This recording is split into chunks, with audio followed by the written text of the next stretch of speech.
नहमदुल्लाह अल-अज़ीम व नसल्ली अला रसूलिहिल करीम अम्मा बाद. அருமையான ஜமாத்தார்களே, பெரியவர்களே, அல்லாஹ்வின் அருளால் ஃபஜ்ருடைய தொழுகையை தொழுதுவிட்டு குர்ஆன் ஹதீஸை பற்றி பேசுவதற்காக நாம் எல்லாம் அமர்ந்திருக்கிறோம். ரப்புல் ஆலமீன் அல்லாஹ் ஜல்லஷானஹு வ தஆலா நாம் செய்யக்கூடிய எல்லா இபாதத்துகளையும் பரிபூரணமாக கபூல் செய்வானாக. ஆமீன். அருமையான பெருமக்களே, அல்லாஹ் நமக்கு கொடுத்த நிஅமத்துகளில் ஒரு நிஅமத்து தான் நம்முடைய நாவு. நம்முடைய நாவு என்பது அல்லாஹ் கொடுத்த நிஅமத்துகளில் ஒரு நிஅமத். நபி ஸல்லல்லாஹு அலைஹி வஸல்லம் அவர்களிடத்தில் ஒரு சஹாபி, யா ரசூலல்லாஹ், நான் கியாமத்தில் வெற்றி பெற வேண்டும் என்றால் என்ன செய்ய வேண்டும் என்று கேட்டார். அதற்கு நபி அவர்கள், உன்னுடைய நாவை நீ கட்டுப்படுத்திக்கொள், உன்னுடைய நாவை நீ கட்டுப்படுத்திக்கொள் என்றார்கள் நபிகள் நாயகம் ஸல்லல்லாஹு அலைஹி வஸல்லம். நாம் பேசக்கூடிய பேச்சுக்களால் சுவனமும் அடைய முடியும். நாம் பேசக்கூடிய பேச்சுக்களால் நரகத்திற்கும் கொண்டு போய் சேர்த்துவிடும். அந்த அளவு மிக கூர்மையான ஒரு அல்லாஹ்வுடைய அருள்தான், அல்லாஹ்வுடைய நிஅமத்து தான் இந்த நாவு என்பது. அருமையான பெருமக்கள், அதிலும் குறிப்பாக நபி ஸல்லல்லாஹு அலைஹி வஸல்லம் அவர்கள் சொன்னார்கள், நீங்கள் எப்போதும் உண்மையை கடைபிடியுங்கள், பொய் பேசாதீர்கள், உங்கள் நாவை வைத்து நீங்கள் ஒருபோதும் பொய் பேசி விடாதீர்கள். அல் கிதுபு யஅகுலுல் ஈமான். பொய் என்பது, பொய் பேசுவது என்பது ஈமானை தின்றுவிடும். யாரிடத்தில் பொய் இருக்கிறதோ அவரிடத்தில் ஈமான் இருக்காது.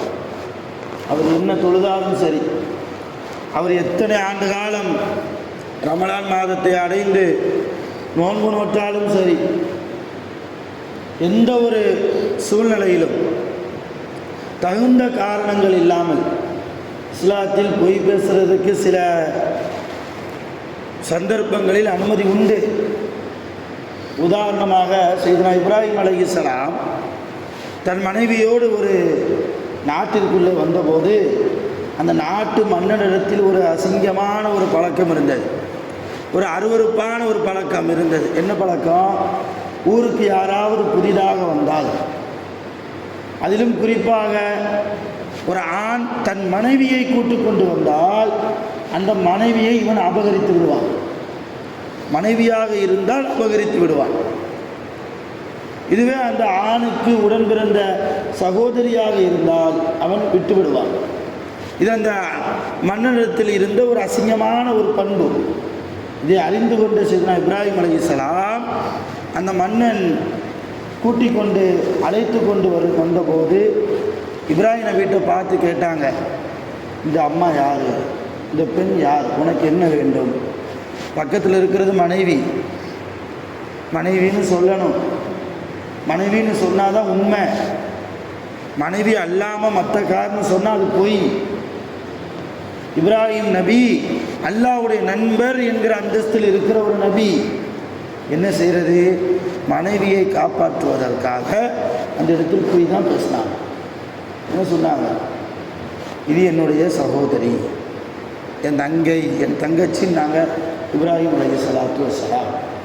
இப்போ பொய் பேசுவதற்கு இது போன்ற சில சந்தர்ப்பங்களில் அனுமதி இருக்கிறது என்றாலும் கூட பெரும்பான்மையான இடங்களில் பொய் பேசுவதற்கு மூமின்களுக்கு அனுமதி இல்லை.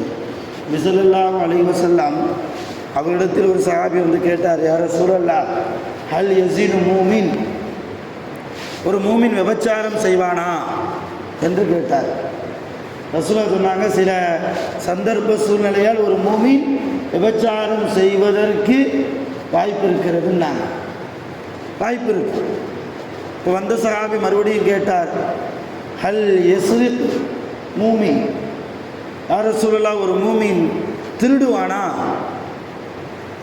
ரசூலுல்லாஹ் அப்பவும் சொன்னாங்க, சில சந்தர்ப்ப சூழ்நிலையால் ஒரு மூமின் திருடுவதற்கும் வாய்ப்பு இருக்கிறது.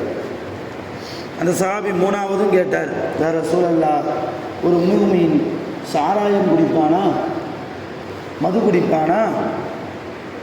ரசூலுல்லாஹ் அப்பவும் சொன்னாங்க, சில சந்தர்ப்ப சூழ்நிலையால் ஒரு மூமின் சாராயம் குடிப்பதற்கும் வாய்ப்பு இருக்கிறது. கடைசி அந்த சஹாபி கேட்டார், யா ரசூலல்லாஹ் ஒரு மூமின் பொய் பேசுவானா? ஒரு மூமின் பொய் பேசுவானா? நபி ஸல்லல்லாஹு அலைஹி வஸல்லம் சொன்னாங்க, பொய் பேசக்கூடியவன் மூமினாக இருக்க மாட்டான். விபச்சாரம் செய்வதற்கு சில சந்தர்ப்பங்களில் ஒரு மூமினுக்கு வாய்ப்பு அமைந்துவிடும். திருடுவதற்கு வாய்ப்பு அமைந்துவிடும், சாராயம் குடிப்பதற்கு வாய்ப்பு அமைந்துவிடும். ஆனால் ஒரு மூமின் பொய் பேசுவதாக இருந்தால் அவன் மூமினாக இருக்க மாட்டான் என்று நபி ஸல்லல்லாஹு அலைஹி வஸல்லம் தங்களுடைய ஹதீஸில் அந்த சஹாபிக்கு பதில் சொன்னார்கள். என்றால் பொய் என்பது எவ்வளவு பாரதூரமான விஷயம், எவ்வளவு தூரம் பாரதூரமான விஷயம். இன்றைக்கு தொழுகைக்கு பொய் சொல்கிறோம் இல்லையா, வியாபாரத்தில் பொய் சொல்கிறோம், அரசியலில் பொய் சொல்கிறோம், குடும்ப காரியங்களில் பொய் சொல்கிறோம், லாப நஷ்ட காரியங்களில் பொய் சொல்கிறோம், சுபகாரியங்களில் துக்க காரியங்களில் காலையில் எழுந்தது முதல் இரவு தூங்குகிற வரைக்கும் பொய்யிலேயே நாம் வாழ்ந்து கொண்டிருக்கிறோம். என்றால் அல்லாஹ்வுடைய பார்வையில் அருமையான பெருமக்களே, நாம் எப்படி மூமினாக இருக்க முடியும்? எப்படி மூமினாக இருக்க முடியும்? எவ்வளோ அழகான ஒரு வாழ்க்கையை, ஒரு மார்க்கத்தை ரப்புல் ஆலமீன் நமக்கு நசீபாக்கி கொடுத்திருக்கிறான். யாருக்கும் கொடுக்காத பாக்கியம் மூமின் என்கிற பாக்கியம், இஸ்லாம் என்கிற பாக்கியம். அல்லாஹ் அந்த பாக்கியத்தை நமக்கு தந்திருக்கிறான். இஸ்லாமிய பாக்கியத்திலும் மூமினாக முஸ்லீமாக இருக்கிற எல்லோரும் தொழுகையாளியாகவும் இல்லை.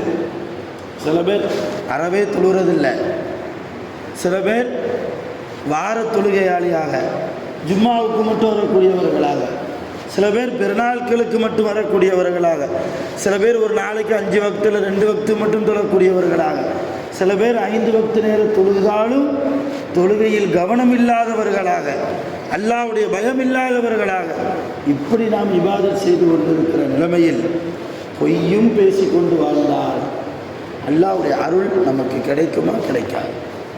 உலகத்தில் அல்ல, நாளை கபரில், நாளை கியாமத்தில் அல்லாஹ்வுடைய அருள் நமக்கு வேண்டும் என்றால் அல்லாஹ் ரசூல் காட்டி தந்த வாழ்க்கை நாம் வாழ வேண்டும்.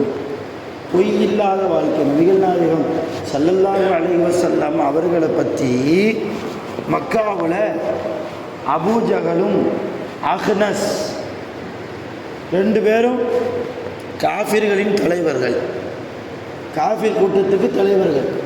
2 பேரும் ஒரு சமயம் தனிமையில் பேசி கொண்டிருந்த போது அஹ்னஸ் என்பவன் அபூஜகல் இடத்துல பார்த்து கேட்டான், யா அபாஜகல், அபூஜகலே, முகம்மதை பற்றி நீ என்ன நினைக்கிறாய்? ஏதோ குர்ஆன் என்று வேதங்களை எல்லாம் ஓதி காண்பிக்கிறார், சில அற்புதங்களை செய்து காண்பிக்கிறார், மக்கள் எல்லாம் ஜன்னம் ஜன்னமாக அவருடைய பின்னால் போய்கொண்டிருக்கிறார்கள், அவருடைய மார்க்கத்தை தழுவுகிறார்கள், அவரை பற்றி நீ என்னப்பா நினைக்கிறேன்னு அஹ்னஸ் கேட்டபோது அபூஜகல் சொன்னான். என்ன சொன்னான் தெரியுமா? வல்லாஹி, அல்லாவின் மீது சத்தியமாக, மா கதிப முஹம்மதுன் ஸல்லல்லாஹு அலைஹி வஸல்லம், அல்லாஹ் மேலே சத்தியமாக நான் சொல்கிறேன், முஹம்மது பொய் பேச மாட்டார். யாருக்கும் தெரிந்திருந்தது முகமது நபி பொய் பேச மாட்டாங்க அப்படின்னு நம்ம சொல்கிறது ஆச்சரியம் இல்லை. ஏன்னா அந்த முகமது நபியை நாம் தலைவராக ஈமான் கொண்டிருக்கிறோம், நபியாக ஈமான் கொண்டிருக்கிறோம். ஆக நம்ம நபியை பற்றி பெருமையாக பேசுகிறது ஒரு ஆச்சரியமான காரியம் இல்லை. ஆனால் அபூஜகளுடைய வாயிலிருந்து அல்லாஹ் கொண்டு வந்த வார்த்தை இது, வல்லாஹி மா கதிப முஹம்மது ஸல்லல்லாஹு அலைஹி வஸல்லம், முஹம்மது நபி ஒருபோதும் பொய் பேசியதில்லை. தன்னுடைய 63 ஆண்டு கால வாழ்க்கையில், குறிப்பாக நபிப்பட்டம் கிடைத்ததற்கு பின்னால் 23 ஆண்டு கால வாழ்க்கையில் ஒரு தடவை கூட பொய் இல்லாத வாழ்க்கை நபி ஸல்லல்லாஹு அலைஹி வஸல்லம் அவருடைய வாழ்க்கை. அவர்கள் மட்டுமா அப்படி வாழ்ந்தார்கள், அவர்களுடைய தோழர்களையும் அப்படி உருவாக்கினார்கள். அதே காஃபிர்களுடைய கூட்டம், அபூஜகளை பின்பற்றி போகக்கூடிய கூட்டம், அபூலகபை பின்பற்றி போகக்கூடிய கூட்டம் என்ன சொன்னாங்க தெரியுமா? சஹாபாக்கள் விஷயத்தில், வல்லாஹி மா கதிப அஸ்ஸஹாபு முஹம்மதின் ஸல்லல்லாஹு அலைஹி வஸல்லம் கத்து. அல்லாஹ்வுடைய முஹம்மது நபியினுடைய சஹாபாக்கள் தோழர்கள் ஒருபோதும் பொய் பேச மாட்டார்கள். சஹாபாக்களை பற்றி காஃபிர்கள் கொடுக்கக்கூடிய வாக்குமூலம், சஹாபாக்களை எதிர்ப்பவர்கள் கொடுக்கக்கூடிய வாக்குமூலம் என்னது? அவங்க ஒருபோதும் பொய் பேச மாட்டார்கள். இன்னைக்கு அந்த இஸ்லாத்தில் தான் நாமும் இருக்கிறோம். சஹாபாக்கள் எந்த இஸ்லாமிய மார்க்கத்தில் இருந்தார்களோ அதே இஸ்லாமிய மார்க்கத்தில் தான் நாமும் இருக்கிறோம். எந்த அளவு பொய்யை விட்டும் தூரமாக்கிய வாழ்க்கையாக நம்முடைய வாழ்க்கை இருக்கிறது. பொய் பேசி தொழுதால், பொய் பேசி சதக்கா கொடுத்தால், பொய் பேசி குர்ஆன் திலாவத்து ஓதினால் ஏதாவது பிரயோஜனம் இருக்கிறதா? வியாபாரத்திலும் கூட பொய் இருக்கக்கூடாது என்கிறது நம்முடைய மார்க்கம். உனக்கு லாபம் கிடைக்குமா? நீ பொய் பேசுவதால் உனக்கு லாபம் கிடைக்குமா என்றால் அந்த லாபம் உனக்கு தேவையில்லை.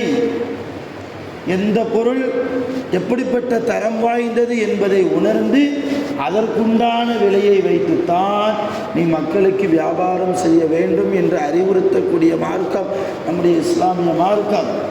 இன்னைக்கு அற்ப துன்யாவின் காசு பணத்துக்காக நிறைய முஸ்லிம் வியாபாரிகள் தரமற்ற பொருளை தரமான பொருளை போன்று சித்தரித்து எவ்வளவு லாபத்தை ஈட்டுகிறார்கள்.